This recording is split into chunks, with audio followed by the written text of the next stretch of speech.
नमस्कार और हमारे इस खास विश्लेषण में आपका स्वागत है। आज हम इतिहास के एक ऐसे पन्ने को पलटने जा रहे हैं जो जितना गहरा है उतना ही दर्दनाक भी। जलियांवाला बाग। ये सिर्फ कोई एक घटना नहीं थी, बल्कि एक ऐसा टर्निंग पॉइंट था जिसने हमारे इतिहास की पूरी दिशा ही बदल दी। चलिए समझते हैं कि उस दिन असल में हुआ क्या था और कैसे इस एक घटना ने आगे आने वाले दशकों की नींव रख दी। तो चलिए सीधे मुद्दे पर आते हैं। सोचने वाली बात यह है कि वो कौन सी 10 मिनट की घटना थी जिसने भारत में ब्रिटिश साम्राज्य की नैतिक नींव को हमेशा के लिए हिला कर रख दिया। देखिए, ये समझना बहुत जरूरी है कि ये त्रासदी कोई अचानक से रातों रात नहीं हो गई थी, बल्कि ये हफ्तों, महीनों और सालों से सुलग रहे एक प्रेशर कुकर जैसे माहौल का अंजाम था। सबसे पहले बात करते हैं उस काले कानून की जिसने इस प्रेशर कुकर वाले माहौल को जन्म दिया। हुआ ये था कि प्रथम विश्व युद्ध के दौरान जो इमरजेंसी कानून थे, ब्रिटिश सरकार ने उन्हें परमानेंट करने का फैसला किया और 18 मार्च 1919 को रॉलेट एक्ट लागू कर दिया। अब जरा इस कानून की सख्ती को समझिए।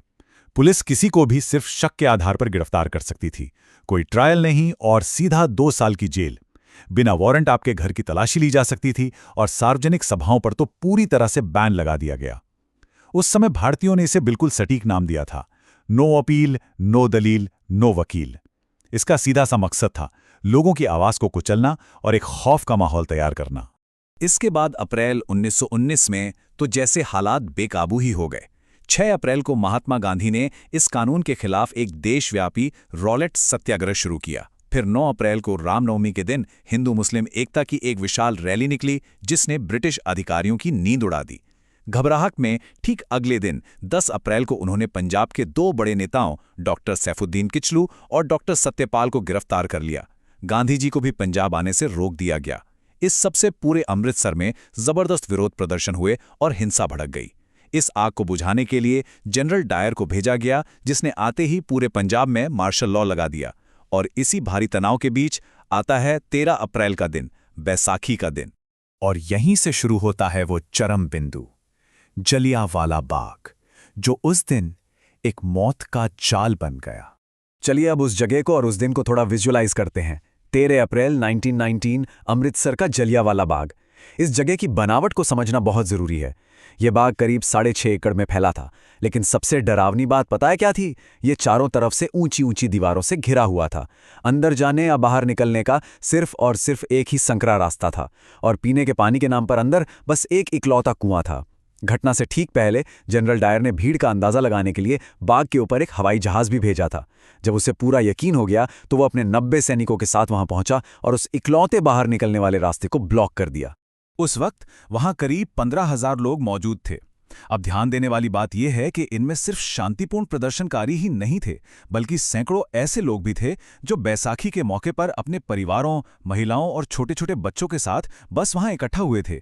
इन बेचारों को मार्शल लॉ की सख्ती का कोई अंदाजा तक नहीं था।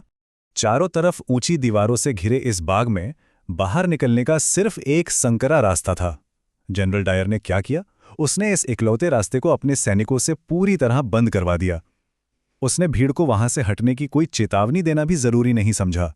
बस सीधे अपनी पोजीशन ली और फायर का हुक्म दे दिया। 10 मिनट, पूरे 10 मिनट तक उन निहत्थे लोगों पर बिना रुके अंधाधुंध गोलियां बरसती रहीं। सोचकर देखिए, ये कोई सामान्य फायरिंग नहीं थी। डायर ने बाकायदा अपने सैनिकों को आदेश दिया था कि अपनी बंदूकें रिलोड करें और उस तरफ फायरिंग करें जिधर भीड़ सबसे ज्यादा घनी हो।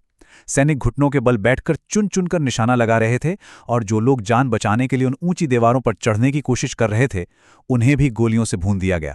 कुल 1650 राउंड, जी हां, 1650 राउंड गोलियां दागी गईं। ये कोई अनुमान नहीं है, बल्कि एक बेहद क्रूर और सोचे समझे तरीके से की गई फायरिंग का सटीक आंकड़ा है। 1650 गोलियां उस भीड़ पर दागी गईं जो एक विशाल पिंजरे में पूरी तरह कैद हो चुकी थी। इन खौफनाक आंकड़ों के पीछे असल इंसानों की कहानियां हैं। जैसे 13 साल का मदन मोहन, जो अक्सर वहां बस खेलने जाता था, उसकी भी गोली लगने से मौत हो गई। 5-6 महीने के मासूम बच्चे तक इस क्रूरता का शिकार हुए। और वो जो पीने के पानी का इकलौता कुआं था ना, जब लोग गोलियों से बचने के लिए उसमें कूदे तो वो कुआं एक मौत का कुआं बन गया। भगदड़ और दम घुटने से 120 से ज्यादा लाशें तो सिर्फ उसी कुएं से निकाली गई थीं। लेकिन ये क्रूरता सिर्फ उन 10 मिनटों तक सीमित नहीं रही। इसके बाद शुरू हुई खौफ की वो रात और सच को दफनाने की साजिश। शाम के 6:30 बजे डायर ने पूरे शहर की बिजली और पानी कटवा दी। मार्शल लॉ लगा हुआ था, इसलिए किसी को भी अपने घरवालों का शव तक उठाने की इजाजत नहीं थी। उस रात के दर्द को अगर समझना हो तो रतन देवी की कहानी सुनिए। गोलियों की आवाज सुनकर वो अपने पति को खोजते हुए बाग में पहुंची। लाशों के ढेर में अपने पति का शरीर मिलने के बाद वो एक डंडा लेकर पूरी रात वहां बैठी रहीं ताकि जंगली जानवर उस शरीर को नुकसान न पहुंचाएं। पास ही एक खून से लथपथ 12 साल का बच्चा पड़ा था, जिसने रतन देवी से बस इतना कहा, मुझे छोड़कर मत जाना, मुझे पानी चाहिए। लेकिन बाग में पानी की एक बूंद नहीं थी। रतन देवी उस बच्चे का हाथ पकड़े रहीं जब तक कि उसने दम नहीं तोड़ दिया। ऐसी अनगिनत कहानियां उस खौफनाक रात के सन्नाटे में हमेशा के लिए दफन हो गईं। अब जरा इस बात पर गौर कीजिए, इतनी बड़ी बर्बरता के बाद ब्रिटिश प्रशासन ने सच्चाई को कैसे दुनिया से छिपाने की कोशिश की। पंजाब के तत्कालीन lieutenant governor Michael O'Dwyer ने ऑफिशियली दावा किया कि सिर्फ 379 लोग मारे गए और 1200 घायल हुए।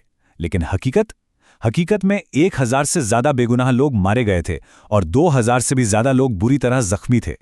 अखबारों पर सेंसरशिप लगा दी गई, टेलीग्राम रोक दिए गए ताकि ये खबर किसी भी तरह अमृतसर से बाहर ना जा सके।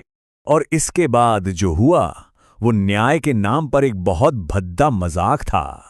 हंटर कमीशन का नाटक। जब यह खबर धीरे धीरे देश और दुनिया में फैली तो अंतर्राष्ट्रीय स्तर पर इसकी कड़ी निंदा हुई।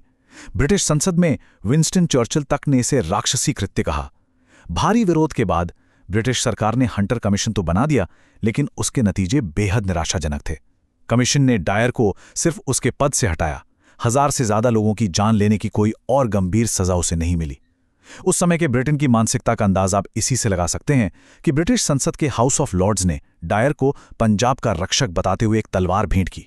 उसके लिए 26,000 पाउंड का एक बहुत बड़ा फंड जमा किया गया, जिसमें मशहूर लेखक रुडयार्ड किपलिंग ने भी अपना योगदान दिया। इसके एकदम उलट भारत में भारी आक्रोश था।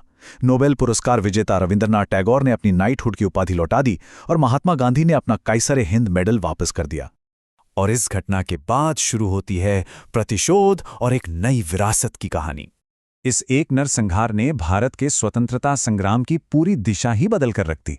बाघ की खून से सनी उस मिट्टी ने एक 12 साल के लड़के के मन में क्रांति की आग जला दी, जिसे दुनिया आज शहीद भगत सिंह के नाम से जानती है। और उन्हीं के साथ एक और नौजवान था जिसने एक बहुत लंबी कसम खाई थी। 21 साल, जी हां, पूरे 21 साल तक सरदार उधम सिंह ने अपने प्रतिशोध के लिए इंतजार किया। उन्होंने भी जलियांवाला बाग की मिट्टी हाथ में लेकर इस हत्याकांड के मुख्य जिम्मेदार को मारने की कसम खाई थी। और 21 साल के उस लंबे इंतजार का अंत इस दिन हुआ। 13 मार्च 1940 को ब्रिटिश साम्राज्य के बिल्कुल दिल में लंदन के कैक्सटन हॉल में जाकर सरदार उधम सिंह ने पंजाब के पूर्व lieutenant governor Michael O'Dwyer को गोली मार दी। ये वही ओ डायर था जिसने डायर के उस क्रूर कृत्य का समर्थन किया था और नरसंहार के असली आंकड़ों को छिपाने की कोशिश की थी। उधम सिंह ने जलियांवाला बाग में मारे गए उन तमाम निर्दोष लोगों का बदला आखिरकार ले ही लिया था।